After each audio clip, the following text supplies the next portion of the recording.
میں نے پڑھا تھا کہ آزادی کی لڑائی کی جب چنگاری اٹھائی تو آنند بھون سے انگریزوں کی سامان کے شعلے اٹھے. یہ وہ زمین ہے جو نہرو کی زمین تھی.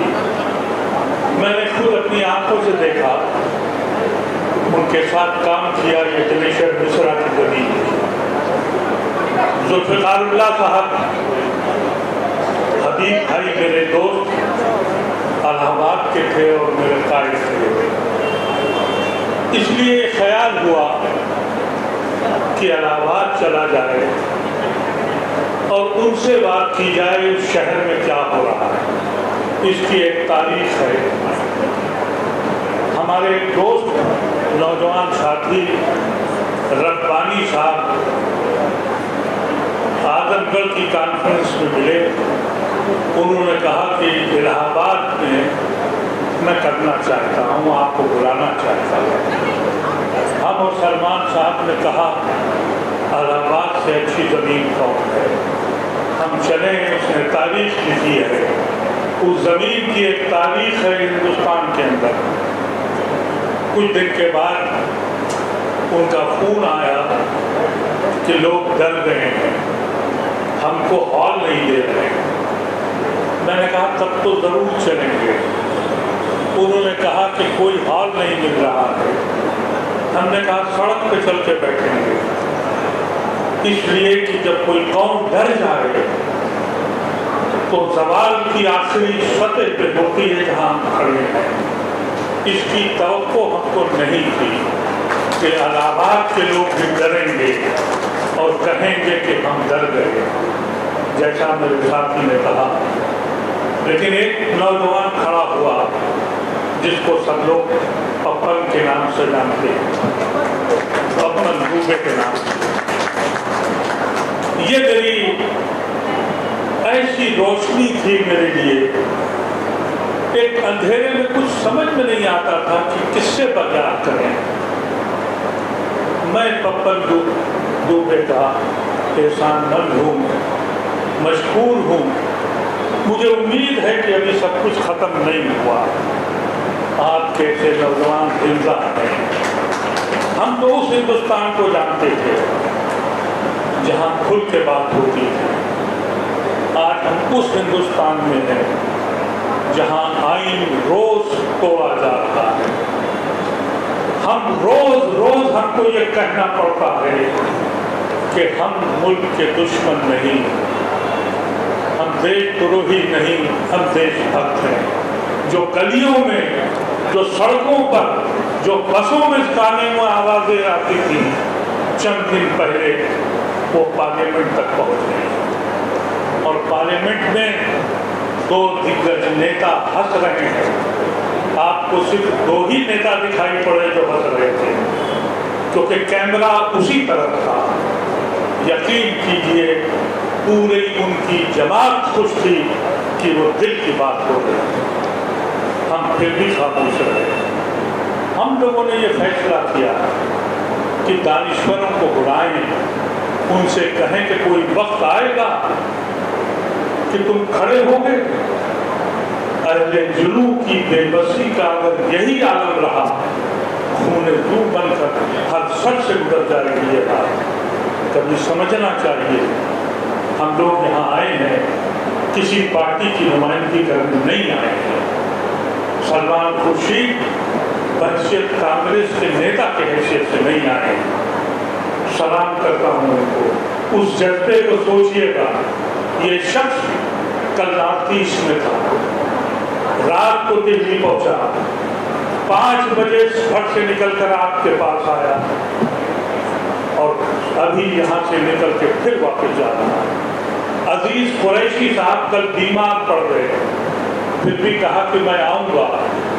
ان کا کریٹنین جانے کہاں پڑ گیا تھا. میں نے ان سے کہا کہ آپ مت آئیے.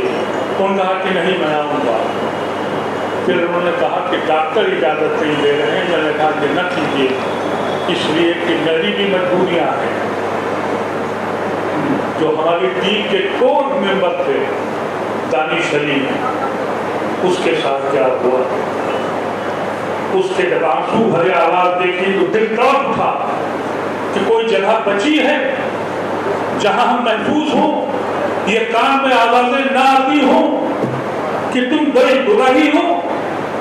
یہ ملک ہے، یہ کس طرح کا ملک بنا ہے؟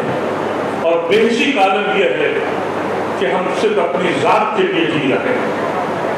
کبھی سوچئے گا ہم لوگ کیوں آئے ہیں آپ کے پاس؟ زندگی میں کبھی کبھی ایسا وقت آتا ہے جب آپ اپنے لیے نہیں جیتے، کبھی وقت آتا ہے جب آپ کو دوسروں کے لیے جینا پڑتا ہے۔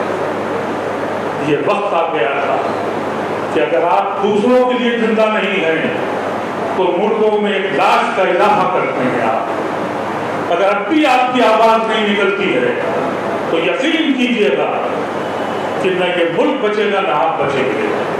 اس ملک سے ہمارا تعلق یہاں کے آئین اور یہاں کے کانسٹیٹیوشن سے ہے، جو روز لمحے در لمحے توڑا جا رہا ہے، اور ہم خاموش ہیں، ہم بولتے نہیں ہیں۔ یہ کب تک چلے گا؟ قسمت سے اللہ کی قسمت ہے اور ہمارا وجود اس ملک میں اس لیے ہے کہ اب یہ ایک بہت بڑا سیکولر ہندو طبقہ کھڑا ہے۔ میں اس سے کہتا ہوں یہ چپی کیوں لگا رکھی ہے تم نے؟ سامنے آتے کیوں نہیں ہو؟ اس لیے کہ اگر کوئی تحریک چلانی ہے تو اس کے لیے جنون پیدا کرنا پڑتا ہے۔ RSS نے جنون پیدا کر دیا اس ملک میں کہ ہندو راشٹر لائیں گے، اور وہ کامیاب ہو گئے۔ ہم ہی خوابوں کی دنیا میں کھوئے ہوئے ہیں۔ ہمیں یہ خیال ہے کہ خود بخود ہو جائے گا۔ یہ تحریک ہم لوگوں نے 1.5 سال پہلے شروع کی تھی کہ اب پارٹی بنانے کا وقت نہیں ہے، اب ملک بچانے کا وقت ہے۔ اب آپ مل کے لڑیے، اس کا انجام آپ نے انڈیا کی شکل میں دیکھ لیا ہے۔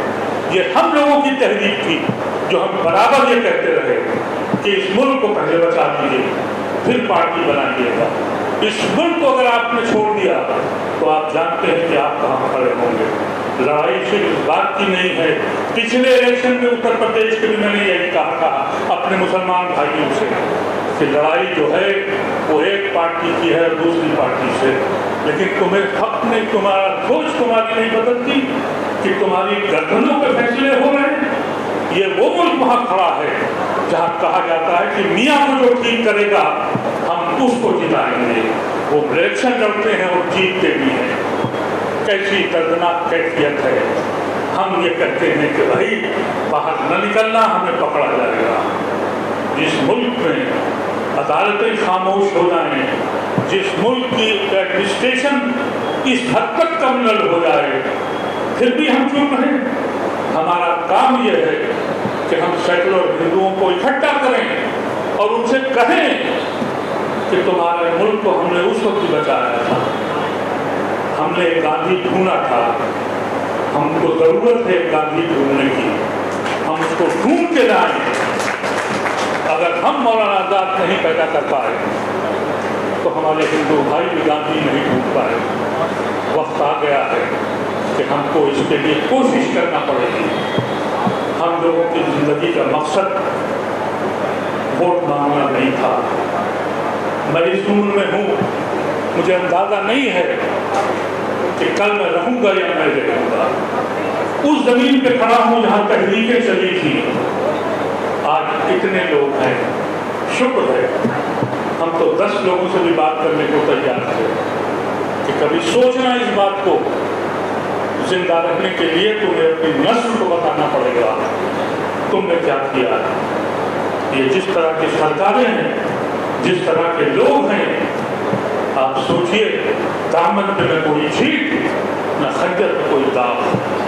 تم قتل کرے ہو یا کرامات کرے ہو، یہاں تو کرامات ہو رہے ہیں اور ہم خاموش ہیں۔ میں آپ سے کہنا چاہتا ہوں یہ کارواں جو ہم لوگوں نے شروع کیا، سلمان خورشید ہماری قوت ہیں، اور میں ان ساری پارٹیوں سے کہنا چاہتا ہوں، ہر جگہ جا کے کہتا ہوں کہ جو مسلمان جس پارٹی میں ہے اس پارٹی کی لیڈر کو یہ چاہیے کہ ہمیں حصہ داری دے، ہم سے جوتیاں نہ کھائے۔ ہم یہ بھول گئے تھے، پارٹیوں نے یہ سوچ لیا کہ مسلمان جائے گا کہاں، ہمیں تو ووٹ دے گا ہی، ہم نے کبھی ایسی دردناک کیفیت نہیں دیکھی تھی، چاہے وہ کانگریس ہو، چاہے وہ ملائم سنگھ کی پارٹی ہو یا مایاوتی کی ہو یا کسی کی بھی ہو۔ ہم صرف جوتی اٹھاتے ہیں، تم جس جماعت میں ہو اس میں اپنے حق کے لیے لڑو اور اپنی قوت کو پہچانو۔ اگر یہ نہیں کر سکتے تو گورننس میں تو آپ ہے ہی نہیں۔ جب آپ گورننس میں ختم ہو جائیں گے تو آپ کا وجود ختم ہو جائے گا۔ وہی ہم نے دیکھا، ابھی 24 کا الیکشن ہم کو لڑنا ہے اور ان کو اتارنا ہے، لیکن یہ سمجھ لیجیے کہ وہ منزل 24 تک کے الیکشن پہ نہیں ہوگی۔ جو زہر اندر گھس گیا ہے اس کو لڑنے کے لیے ہمیں ہمیشہ تیار رہنا پڑے گا۔ اس لیے کہ جو ذہنوں کو خراب کیا ہے، جو بچوں کے ذہنوں کو تباہ کیا ہے، ایک ماحول بنا دیا ہے جہاں انسان کو مار کے جشن مناتا ہے اور منتری ہاتھ پہناتا ہے، جہاں ایک انسان پارلیمنٹ کے اندر کھڑے ہو کے کھلے عام قوم کو گالی دیتا ہے اور ممبر آف پارلیمنٹ ہنستے ہیں اور وہاں کا اسپیکر کہتا ہے کہ ہم نے وارننگ دے دی ہے، آپ کو غرب ہوگا اس پر، مجھے درد نہیں ہے، میں شرمندہ ہوں اپنے ملک سے۔ یہ ملک ہم نے نہیں دیکھا تھا، ہم نے اپنی قربانی اس لیے نہیں دی تھی کہ ہم ایسے ملک میں رہیں جہاں انسان کو مار دے اور جشن منایا جائے، اور جہاں انسان سے نفرت کرے وہ حکومت کرے۔ ایسے ملک پر، ایسے حکومتوں پر لعنت بھیجتا ہوں میں، اور آپ سے کہنا چاہتا ہوں خاموش کیوں ہو؟ کب تک رہو گے خاموش؟ کوئی تو بڑھ کے سنگ اٹھائے، ساتھ سمجھ دور نہیں، جس کو تم کوتاہی سمجھے ہو، بلندی سمجھے ہو، ان ہاتھوں کی کمزوری ہے۔ یہی کہنے آیا ہوں میں آپ سے کہنا چاہتا ہوں کہ آج آپ 100-200 لوگ ہیں، خدا کے واسطے بیٹھیے گا، فکر کیجیے گا کہ یہ دیوانے کیوں آئے تھے، یہ لوگ کیوں آئے تھے۔ یہ اپنی پارٹی کا پرچار کرنے نہیں آئے تھے، سلمان خورشید بحثیت منسٹر کے نہیں آئے، نسیم صاحب بحثیت اس پارٹی کے نمائندے کی حیثیت سے نہیں آئے۔ ہم نے پریزیڈنٹ آف انڈیا کو جیسا بتایا 80,000 سے زیادہ سائن کر کے ایک درخواست لگائی کہ آپ کو بھی دیکھ لیں، پرائم منسٹر کو دیکھ لیا، میں نام تو ان کا لیتا نہیں ہوں اس لیے کہ میں ان کو پرچار منتری کہتا ہوں، جس کو آپ پرائم منسٹر کہتے ہیں۔ اگر پرچار منتری پرائم منسٹر ہوتا اس ملک میں تو جس وقت منی پور جل رہا تھا تو وہاں وہ ہوتا، جس وقت پارلیمنٹ میں بحث ہو رہی تھی تو وہاں پرائم منسٹر ہونا چاہیے تھا، لیکن وہ پرچار منتری ہے، کبھی ریل کے ادھاٹن کرتا ہے، کبھی جہاز کے ادھاٹن کرتا ہے۔ وہ حاکم وقت ہے۔ اللہ تبارک تعالیٰ نے کہا تھا کہ اگر تم کوتاہی کرو گے، اگر ظالم کو ظالم نہیں کہہ پاؤ گے، اگر منصف کے ساتھ نہیں کھڑے ہوگے، انصاف کے ساتھ نہیں کھڑے ہوگے، تو ایسا حاکم تم پہ نازل کر دیں گے تمہیں اللہ یاد آئے گا۔ آج تک تمہیں اللہ یاد نہیں آئے گا، اور کون سا وقت ہوگا؟ بھیجنا ہے تو جائیں۔ یہ کرنا کیا، یہ سہنا کیا؟ میری بچیاں ہیں، میں دیکھ رہا ہوں، ان بچیوں کو سلام کرتا ہوں، میں ان بھائیوں کو سلام کرتا ہوں۔ آئے تو 4 آئے، 5 آئے، 6 آئے تو کوئی وقت تو ہوگا جب آپ کو فیصلہ کرنا پڑے گا۔ لڑائی پارٹی سے نہیں ہے، لڑائی سنویدھان کو بچانے کی ہے۔ اگر سنویدھان نہیں بچا تو ہمارا کوئی وجود نہیں رہا۔ ہم نے بہت ناانصافیاں کی ہے۔ نسیم صاحب نے ایک بات کہی، اس لیے میں اس کو دہراؤں گا نہیں، لیکن بہت صحیح بات انہوں نے کہی، ہماری بھی کوتاہیاں ہیں۔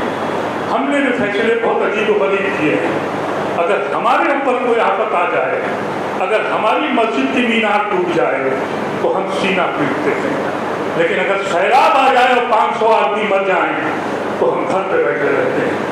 ہم کو احساس نہیں ہوتا کہ 500 لوگ مر رہے ہیں۔ اپنے تصور کو بدلیے۔ انسان ہوتا ہے، چاہے وہ ہندو ہو یا مسلمان ہو یا کسی ذات کا ہو، اگر اس پہ ظلم ہوتا ہے تو کھڑے ہو جائیے۔ یہ آپ کا دین بھی کہتا ہے اور آپ کا مذہب بھی کہتا ہے، لیکن ہم صرف اپنی دنیا میں سمٹ کے رہ گئے۔ کب تک سمٹیں گے؟ کب تک بیٹھیں گے؟ یہ وہ چیزیں ہیں جو میں آپ کے پاس کہنا چاہتا ہوں۔ میں رہوں یا نہ رہوں، لیکن اس آواز کو اٹھائیے گا۔ کبھی سوچیے گا کہ یہ دیوانے کیوں بھاگ رہے ہیں۔ میرے ڈاکٹر منع کرتے ہیں، میرے بچے منع کرتے ہیں کہ کہاں جا رہے ہو، کیوں جا رہے ہو۔ میں نے کہا کہ زندگی میں جو بھی کیا کچھ حاصل کرنے کے لیے کیا، اب جو بھی کر رہا ہوں اپنے رب کو راضی کرنے کے لیے کر رہا ہوں، وہ حق میرا کوئی نہیں چھین سکتا۔ میں چاہتا ہوں کچھ دن اس کے اوپر بھی کوشش کر کے دیکھ لیجیے، اپنے رب کو راضی کیجیے، اور رب کو راضی کرنے کا مطلب یہ ہے کہ انصاف کے ماحول کو بنائیے، ظالموں کے ہاتھ پکڑیے اور مظلوم کے ساتھ کھڑے ہو جائیے۔